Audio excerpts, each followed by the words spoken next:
Welcome, everyone. I'm so happy to have you here today. We have an esteemed group of colleagues. Today, we're going to focus on the middle and upper school application process. We're going to go over the big questions that always come up.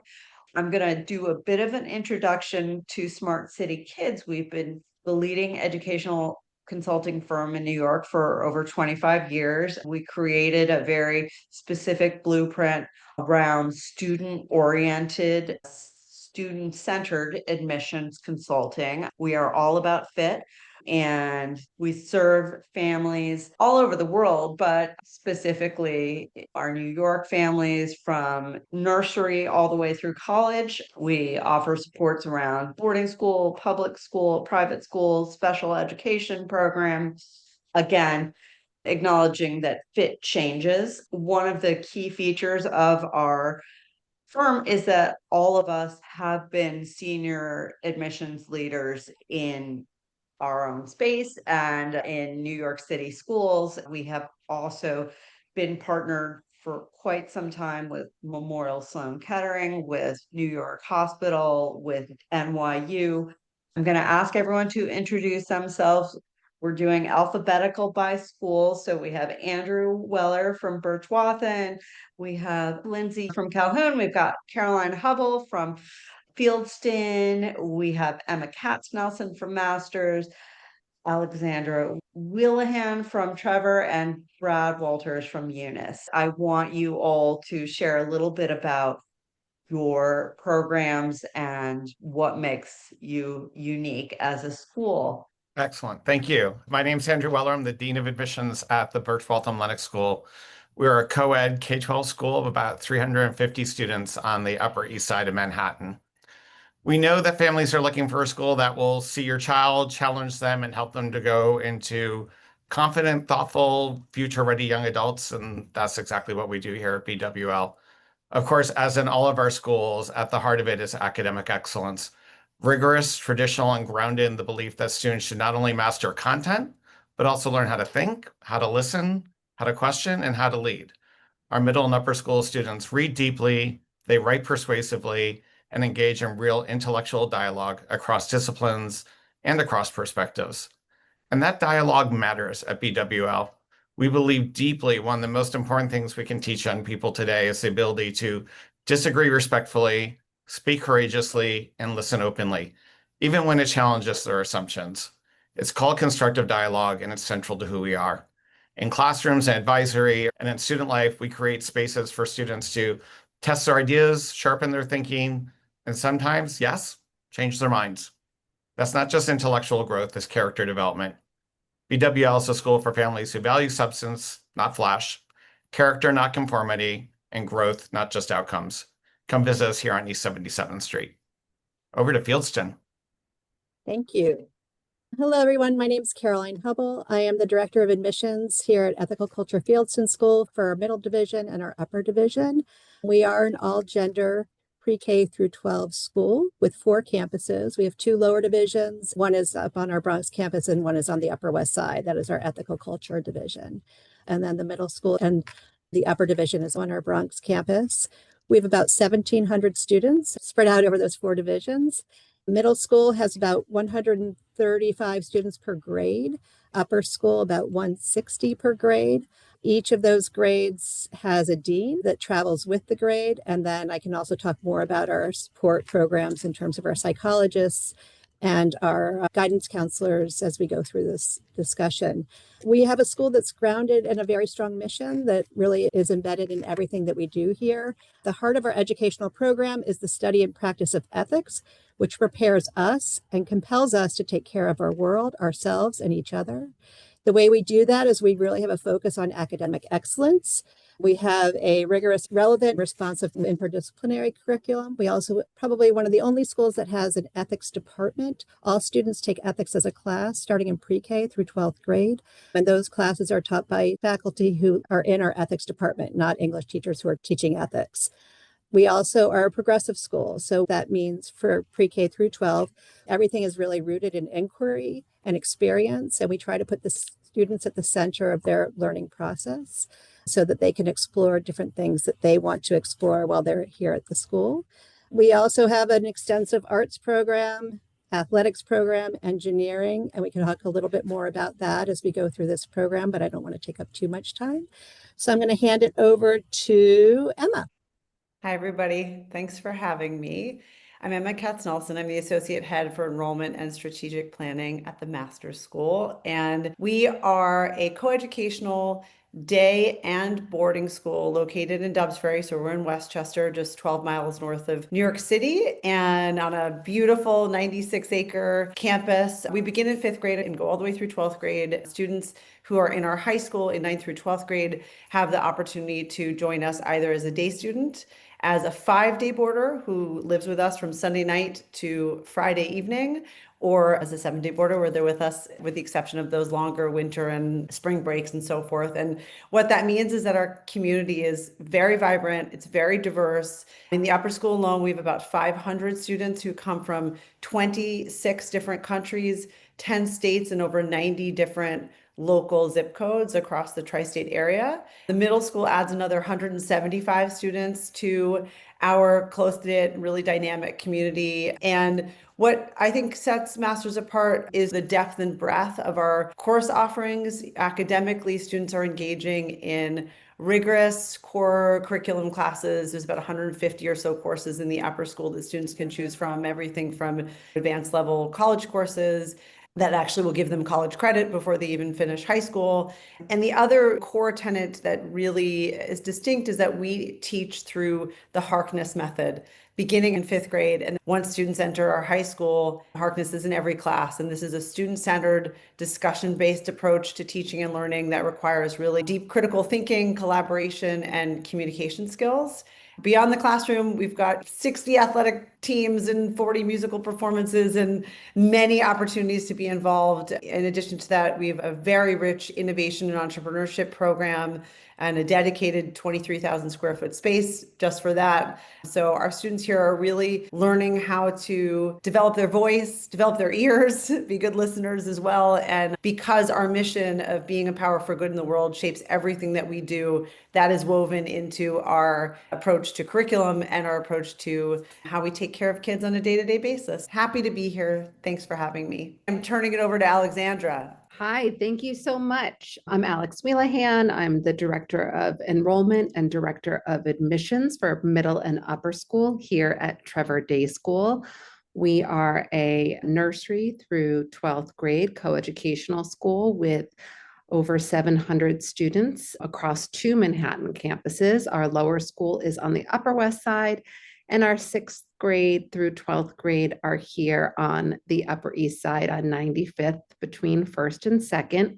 That means for all students, new and returning, everyone is new to the building. And we actually have a shuttle bus that goes back and forth between the 2 campuses. So if you're a West Side family, it's very easy to get here in the mornings and then to return home in the afternoon. Each year we welcome about 20 new students in 6th grade and about 35 new students in the 9th grade.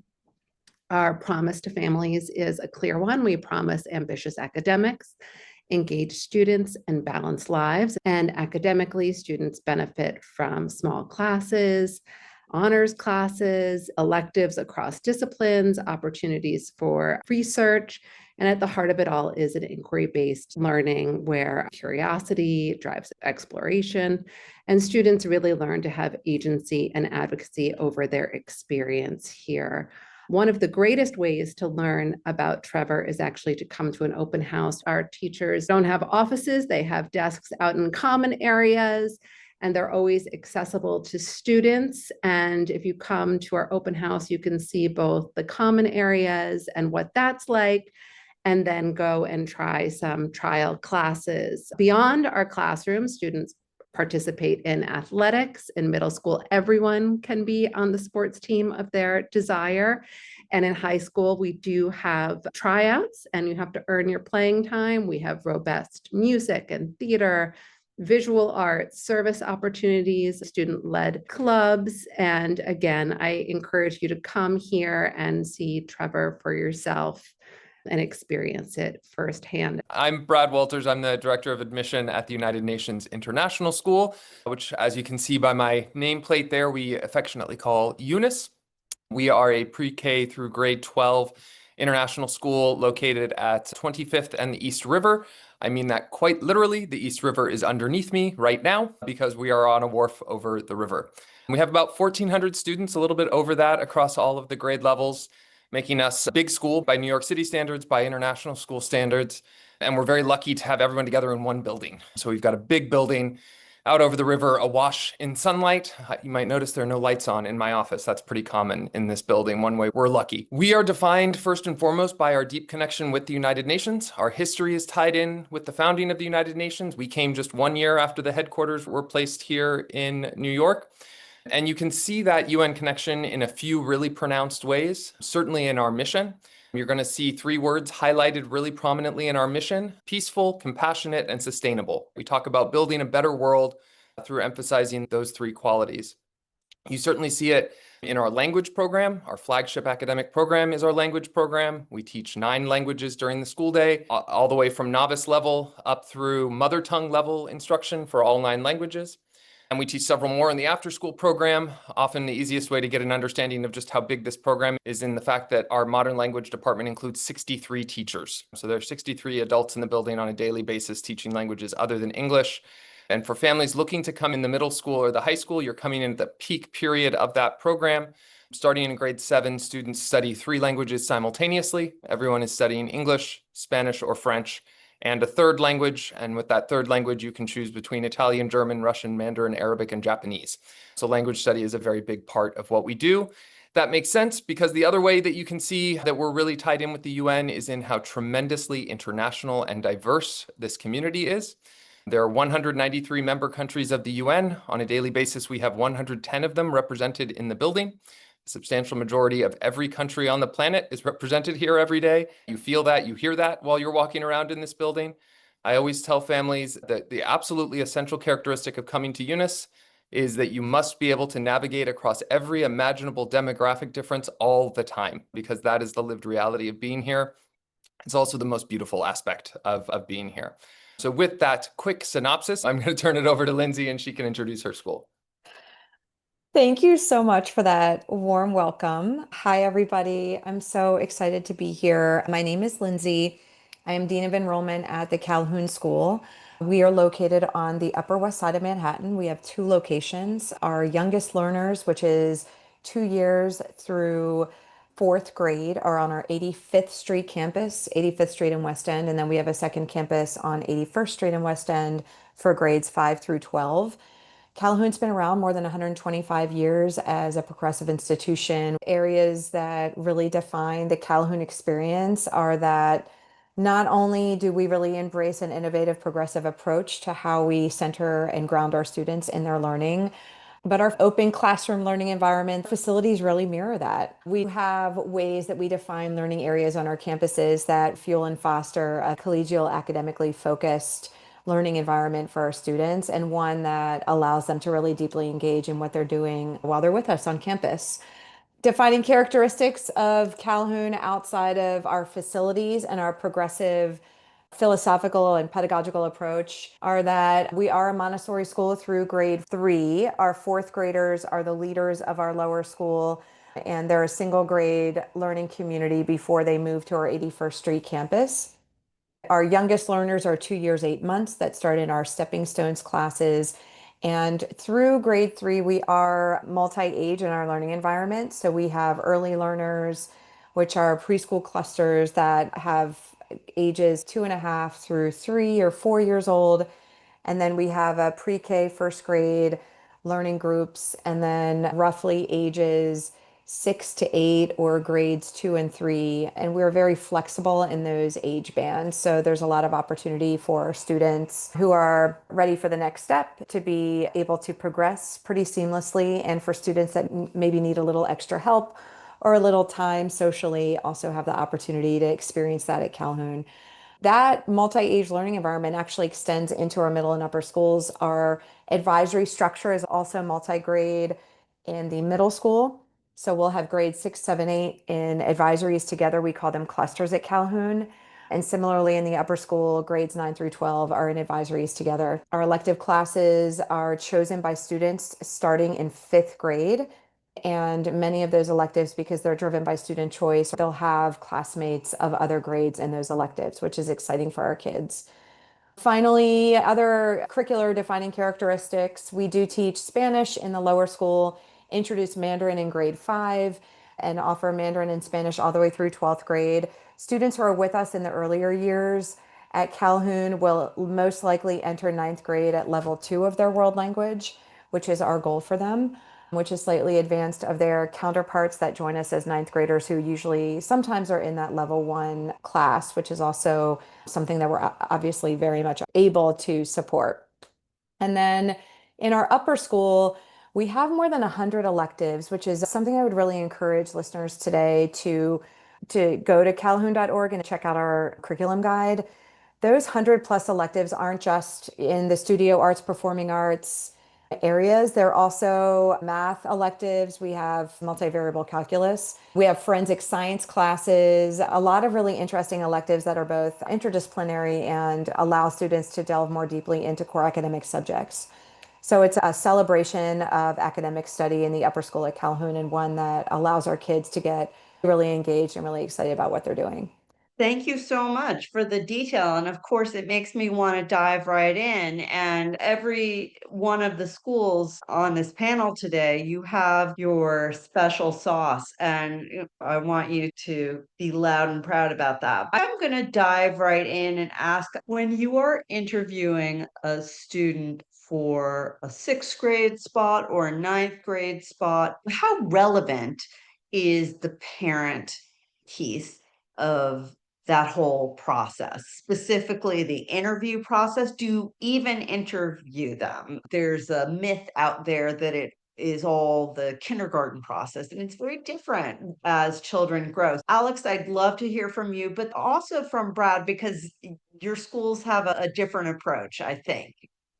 Oh, great. Yes, we interview families. We have a system here where you actually come in with your child and we meet with the student first for about a half an hour, and then we meet with the parents for about a half an hour. And it really does give you an opportunity to speak to us individually about any questions you have about our academic program, any specific interests your child has. So in effect, we are interviewing you to see if we are what you're looking for in an educational experience for your family, but also you really be using the time, as should your student, to be interviewing us to make sure we offer what you want and we're the right fit. It's so important. And there's so many, I was laughing as we went through and cut down what I was saying, because we also teach around a Harkness table. We're inquiry-based. There's so many things that we have that are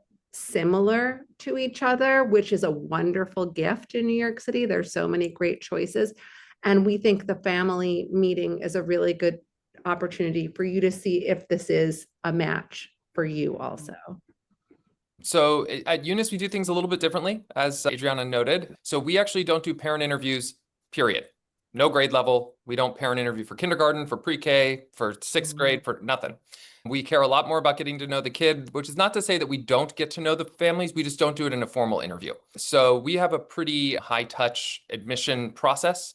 So for example, when families come through for a tour, they're generally very small groups, and an admission officer will sit down and answer their questions afterwards for sometimes as much as an hour. Becomes an interview in a way. It's just not a formal interview. So we always encourage families to take advantage of that opportunity to sit down with either me or one of the assistant directors on the team here after the interview. But there's no formal parent interview. We actually don't even do formal interviews for middle school anymore. We changed the process a little bit. Don't give away too much of this information, but we invite the kids in to play a game. And so they sit down and learn a simple game and play together. That allows us to see some collaboration skills as well, how they get along with other peers. And we find that we learn a lot more about those kids applying to 6th grade in that environment than we do in a 30-minute conversation with an adult they've just met. And so we actually only do a typical formal interview for high school. That's really helpful. I am going to ask Emma and Caroline, and then Andrew. Can you give an example of something that you feel is important for you to learn from a student interview? Sure.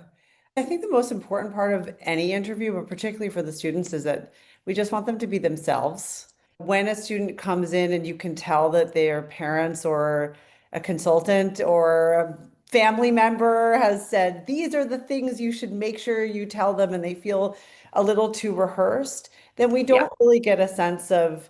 And also, I would say, I know that you guys never do that. If you're a family listening to this webinar, you're in amazing hands with this group. But sometimes folks get nervous, and so they feel like they have to share very listy type things about who they are Right. and what makes them tick. And so the most important thing is to just be yourself in those interviews, because it's important for us to be imagining the child in our classrooms. And it's okay to be nervous in these interviews for kids. That is very natural. I think what's important to get across is why you want to come to the school. And hopefully it's more than just that your parents are hoping that you go to the school, but maybe there's something that particularly aligns with the child's interests. And getting a sense of what their hopes and dreams are about whether or not they're coming into our school in 6th grade or 9th grade. Because if they can come and be themselves and articulate why our school feels like it could be a special place for them, and if they can articulate what they're dreaming of, then we're able to also tailor our interviews better to the child, and then say, okay, so I hear that you're really interested in squash. Let me tell you about our squash courts and our squash team and so forth. So also coming in with some questions is really important, because those questions actually also tell us a lot about the student. And the last thing I would just say is know that this is really advice for the students, for the parents too, but it shouldn't feel like an inquisition or an interrogation. It should feel like a conversation. And if a child comes out of an interview and felt like it was an interrogation and less of a conversation, that may be information for the child and the family about whether or not that feels like a fit for them going forward. Maybe they're into it. Maybe they like that, or maybe that doesn't feel so good. The child can learn a lot from this process too. For sure. Amen to that. Caroline, what's your take on that? Yeah, I echo everything that Emma said as well. It really is a conversation. Interviews with 6th grade applicants is a little different than interviews with 9th grade applicants. I think the most important thing, as Emma said, is that they just be authentic and real to who they are. We know that these are not fully formed adults yet. Before we go into committee, we always talk about that. These are people who are still growing, obviously, and will continue to grow at our school.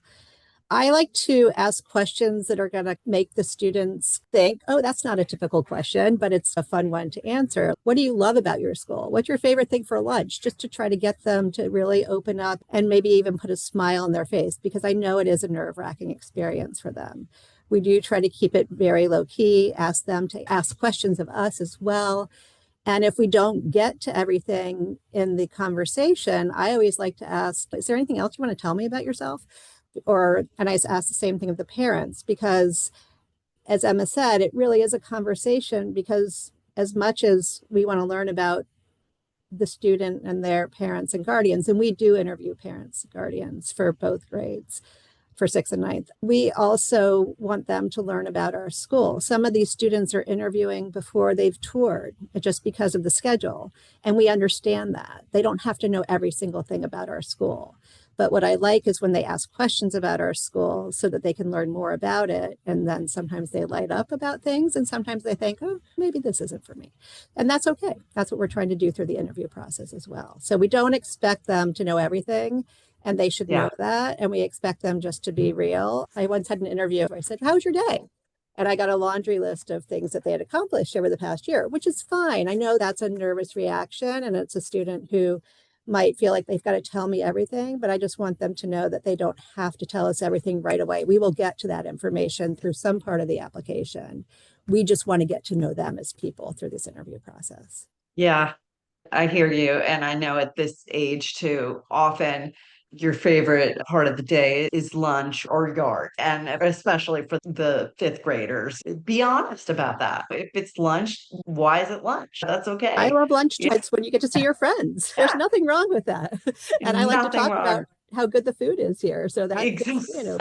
There you go. Andrew, what do you like? to see.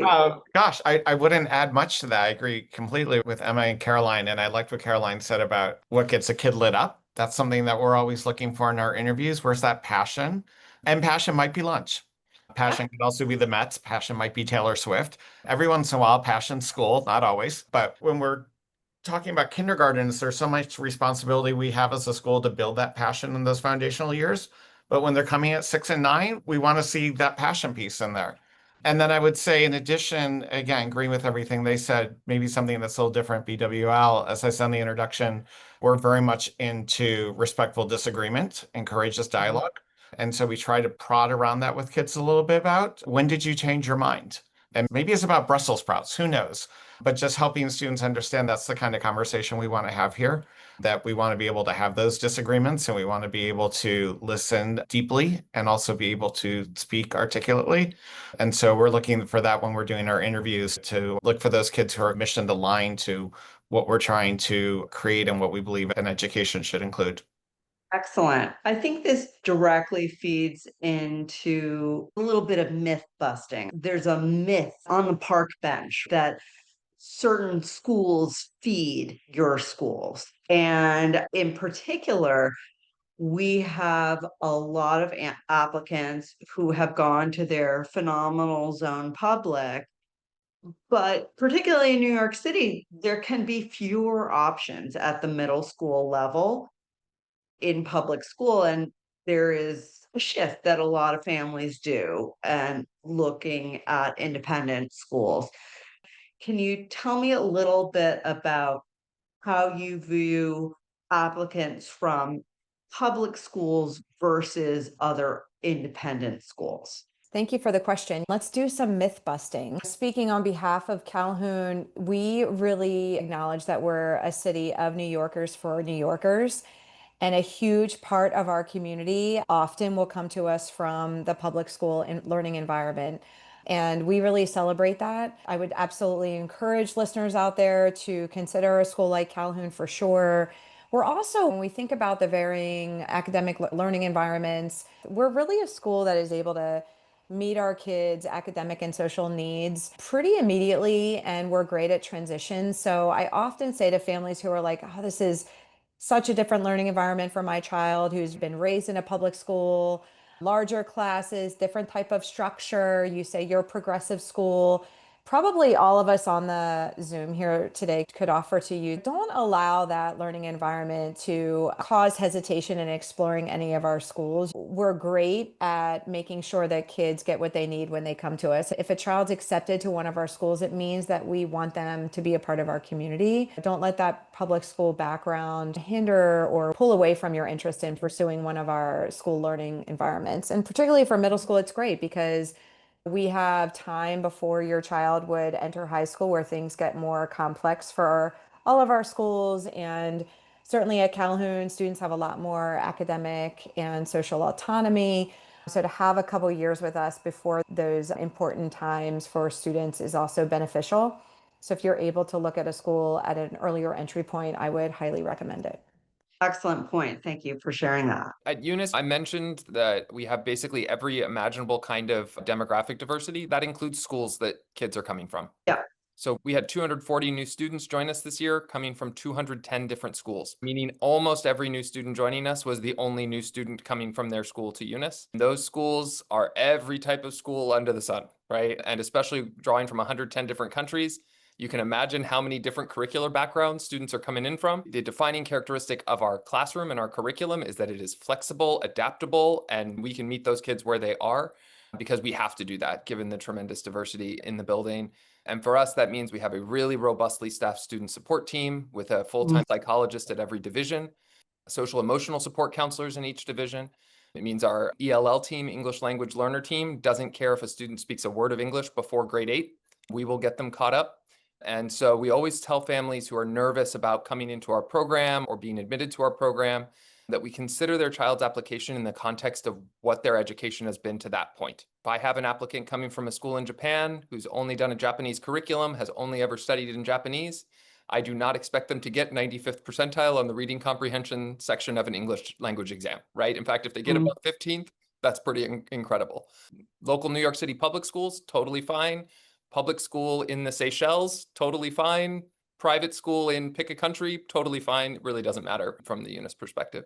That's really great to know. It feels like we've been at the same crossroads for at least 15 years, but we seem to be at a point where independent school tuitions are high. And I would love to hear a little bit about the value proposition of what independent schools offer.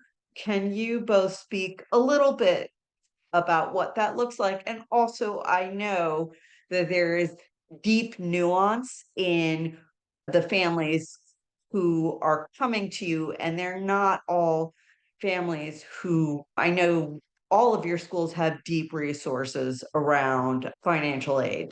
Yeah, 100%. Our schools are expensive. I Yeah. think that's the honest truth. And I think what's important to note before I talk about what the ROI or the return on investment is to know that our schools are not-for-profit schools. And typically about 85% of a school's operating budget comes from tuition and fees. Right. And for any school, about 85% or 90% of what the school needs to run is to cover faculty and staff salaries and benefits. It's important to know that the cost of our schools is not because the head of school or somebody is making millions and millions of dollars off of tuition. It's really about supporting and recruiting and retaining the best faculty and staff to take care of kids. And so we want to make sure that we're trying to pay them as thoughtfully as we can and provide them with the benefits that they deserve. And unfortunately, in the world that we live in, that gets more increasingly expensive year over year. And so that's also why our tuitions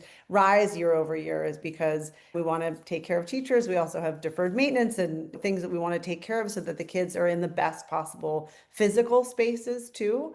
With that, I guess that is directly connecting to why pick an independent school or a tuition charging school rather than a free public option. And a lot of that is about the type of teachers that we're able to recruit and retain. A lot of that is about the physical spaces that we're able to offer. And in those physical spaces, there's a manifestation of really exciting programming that many of the public options simply aren't able to have because they just don't have the resources to support an Olympic-sized swimming pool and squash courts and tennis courts and a new theater and a new innovation space. And though I'm sure they would love to have that, the resources aren't there. And so if you have a child that is really deeply passionate about a sport or an art or engineering, independent schools can really offer your child an opportunity to go deep with small class sizes, with dedicated facilities for that, with faculty who maybe even are professional artists in their own right or have worked at NASA literally before and then now are teaching in the high school physics program.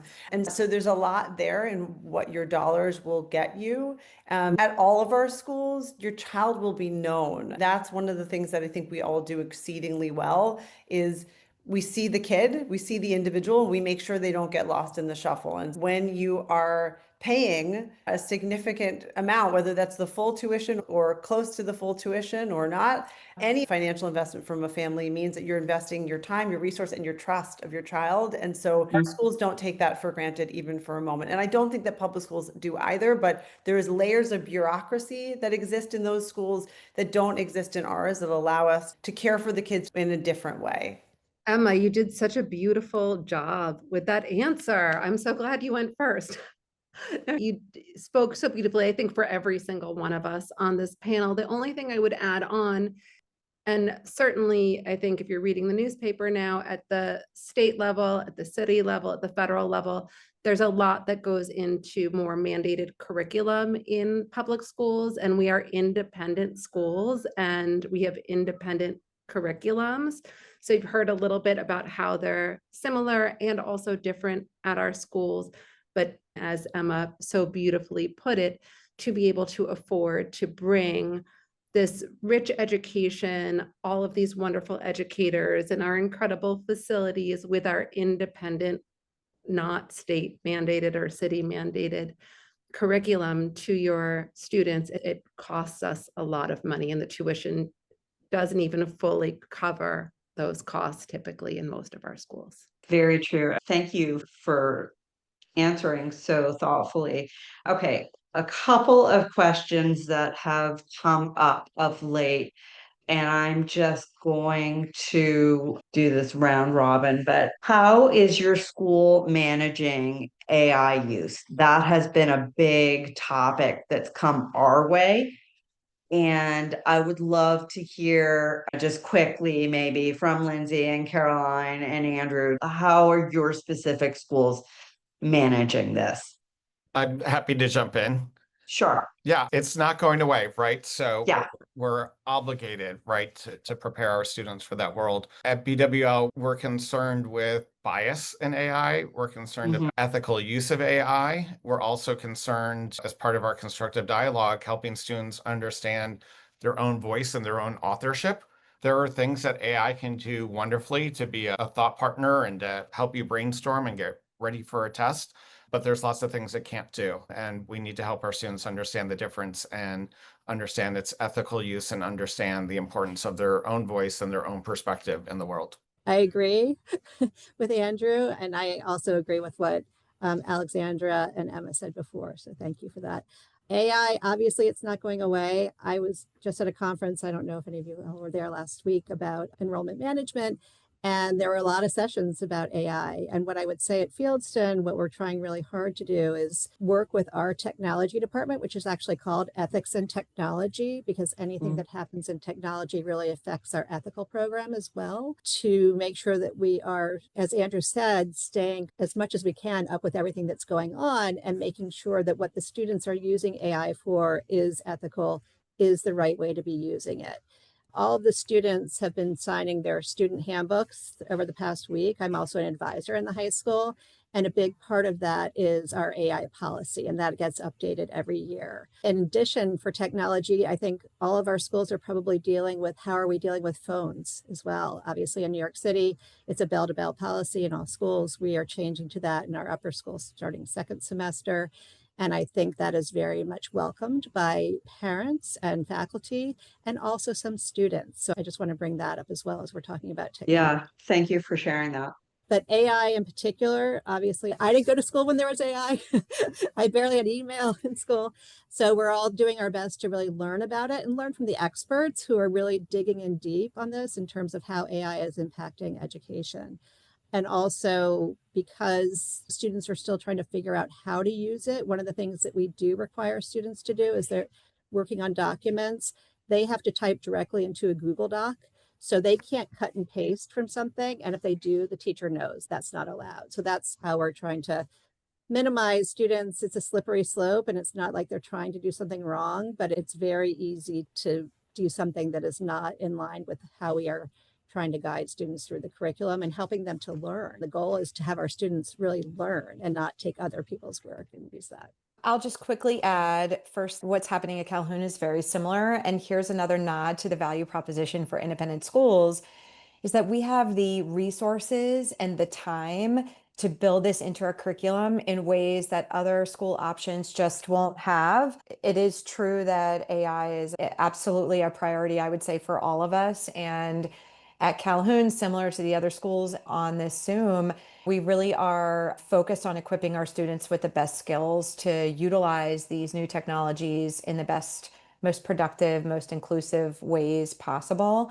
So similar to my colleagues on the call, you'll find at Calhoun opportunities both in the classroom, in student-focused groups. We're actually holding conversations with parents as well and doing a lot of professional development for our faculty and administrators also, because there are ways to actually leverage AI tools to improve efficiencies, productivity, and engagement, and to enhance curricular outcomes for kids that we want to make sure that we are prioritizing on a professional development level. So again, if you're curious about why investing in an independent school, here's another reason why. I would imagine more prepared and more ready to help navigate this new world for our kids than some of the alternatives that you might be considering or that you may be coming from. Okay, so this one I'm just going to open up to whomever wants to answer. We often get asked if they have an ADHD profile, if they have an ASD. Is that something that I'm supposed to be sharing? Honesty is the best policy. I know some people don't like to share if their student has an IEP or if they have an ADHD, but the reality is you want your child to be in a school where they are going to be supported for the student they are and help them to grow in whatever area that is. We do have a learning center at our school that some students are able to use and some students don't use. Students have accommodations. We have a testing center and things like that. None of our schools are the right school for every student. I think it's best to be honest, not just about this, but also I've had people come to me and say, why don't you have AP classes at your school? Great to know. I know the answer to that, why we don't have AP classes. And I think it's important for families to know why. And also, if they really want that, then they should be going to a different school or looking at a different school. Same thing with learning differences. How are you going to support my child who has dyslexia? It's different for every child who has dyslexia. We have students here who have dyslexia. My feeling is it's best to be honest, but I also know that some people don't want to bring that up, and that's okay too.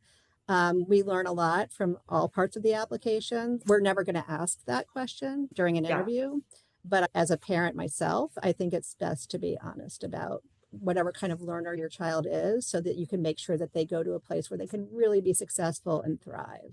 I agree. Honesty is the best policy. And I think something that's important for families to know, and they don't always know this, is that because of the Americans with Disabilities Act, we cannot actually ask, and your school cannot tell us unless you're coming from a school for students who have learning disabilities, they cannot share it with us. So sometimes families assume that on the back end, the conversation is happening. And that way they feel that their school placement person is having the conversation. Certainly with a consultant, it's a little bit of a different profile, but I would say don't assume that we know. And if it's something that you want to share, please do share it. We've talked to everyone for years. We've seen it all. I have 2 children who have IEPs. Myself, you're not going to tell us something for the most part that we haven't seen or heard before either. Just if you were going to your pediatrician's office, right? We see kids that frequently. I just think that's important for parents to know too. And we all are just here to help and make sure that students, to Caroline's point, are in a school setting where they will be successful. We want them set up not just to get by, but we want them to thrive where they go. So tell us as much as you're comfortable sharing. So I think we have time for one last question. And I would say this is a real basic one that I think we can end on. All of your schools have different characteristics and unique factors. UNIS has a very unique profile. Masters, you are not a K-12 school and you have a boarding component. But what I would love to hear is when you're thinking about these entry point grades, so a middle school, an upper school, what does that look like for you? Are you adding spots?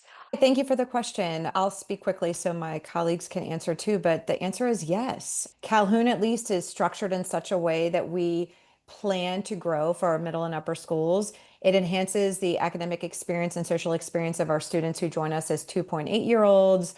And we are structured in such a way that we have more faculty in our middle and upper schools in some areas to support the anticipated growth that we know that we will experience.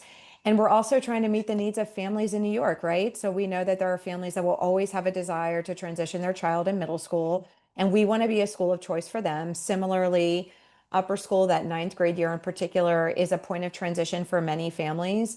So we create space and design space to allow for additional interest to consider Calhoun. So our class sizes do grow in a fairly material way by design to accommodate the interest of the New York City and broader community, and to also support the incredible faculty and staff that we have here at Calhoun. I was just say we also grow in 6th and 9th grade. We take about 25 new students in 6th grade and about 40 in 9th grade. And this is something I didn't mention before. Part of the reason our middle school is a middle school is the faculty and staff only teaches in the middle school. We don't have crossover faculty that goes from middle to upper, except for a couple language teachers. And that is designed because those teachers and administration in the middle school, they're pretty passionate about teaching that age cohort, which is not so easy all the time. No. And we want to make sure that families know that so that when they're applying to middle school at Fieldston, they're not just applying because they get to go to the upper school, they're applying because they're applying for that middle school and those teachers and faculty and staff. But yes, we also add students in 6th grade and 9th grade and occasionally in 7th and 8th and once in a while in 10th. So I just encourage people, if they're looking at schools, to ask those questions about attrition-based spots as well. I was just going to add really quickly, because Masters is unique in this regard. We start in 5th grade and go all the way through to high school. We actually grow every single year intentionally. So our spaces are not attrition based, although of course, if a student is moving to Chicago, we'll seek to fill that space. But we actually grow from a singular class in 5th grade, because it still feels like the end of elementary school, but for us at the beginning of middle school is usually about 16 or so students. And then we grow to 45 in 6th grade. And by the time we hit 8th grade, we're about 60 to 65 students.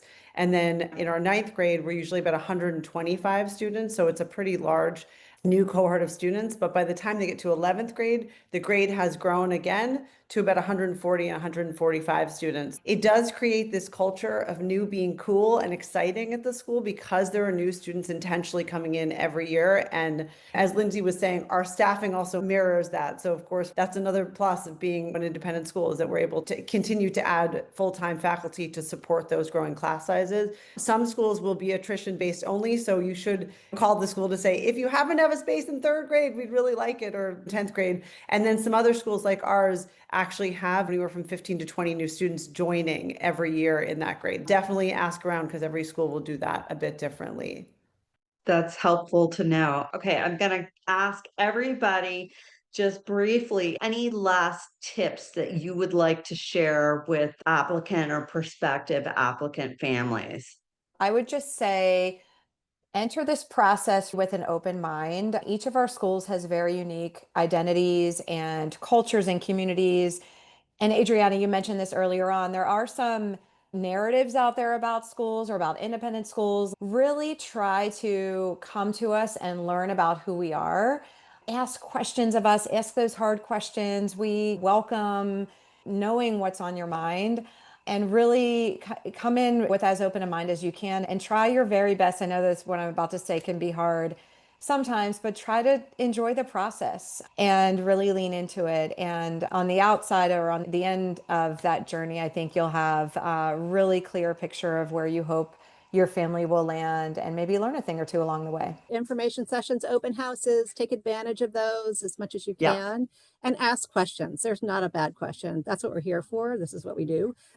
So feel free to ask any questions, and also have your student ask questions. And I was going to say, and I think Caroline, you touched on this nicely about the student interview, but most admissions professionals have been teachers and are parents, and we know that these are often very young, sometimes a little bit afraid children coming into our offices, and we know how to handle it, and they're in good hands. And just let the journey take you a little bit, rather than try to control it, because we are all educators who want the best for the kids who we're seeing. And just know that it should be a softer landing than what you probably are expecting if you're only reading what's in the press about the admissions process. I agree with everything everybody said. The piece for me about asking questions that I would just add to is, ask the same question to multiple people at the same school, and then that same question at every school you're interviewing at. Because if it's something that's really important for your family's core values, or what you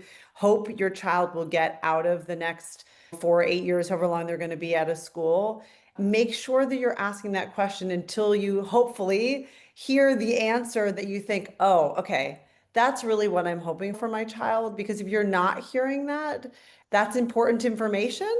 And coupled with that, I would just say a school's mission, a lot of us talked about that in the opening, but a school's mission is its promise to you as a family. If you go to a school and the only person who knows what the mission of the school is the person who is in this job, in my opinion, that's problematic. If that is supposed to be the anchor to the school and the only person who knows it is the person who's supposed to memorize that, like, it really, The mission should be woven into the life of the school. And so that also, it's all just information. And maybe you don't care that the math teacher has no idea what the mission of the school is, and that's okay. But for some families, that might really matter. Figure out what your non-negotiables are and then ask the questions around that so that you can really feel like, when I make this decision, and you will all wind up in a wonderful place that does actually happen, that you feel like you've had some real ownership in that. And said, this school felt like right for me, and this one, not as much, and that's okay. All right, I'm going to end it there because we're a little over time, but I want to thank you all so much. What a wonderful group of schools we've had today. Birch Wathen Lenox, Calhoun, Fieldston, I should say Ethical Culture Fieldston, the Masters School, Trevor Day School, and UNIS. Wonderful insights from all, and we are so grateful for your time and expertise. Thank you. Thank you. Thanks. Thank you.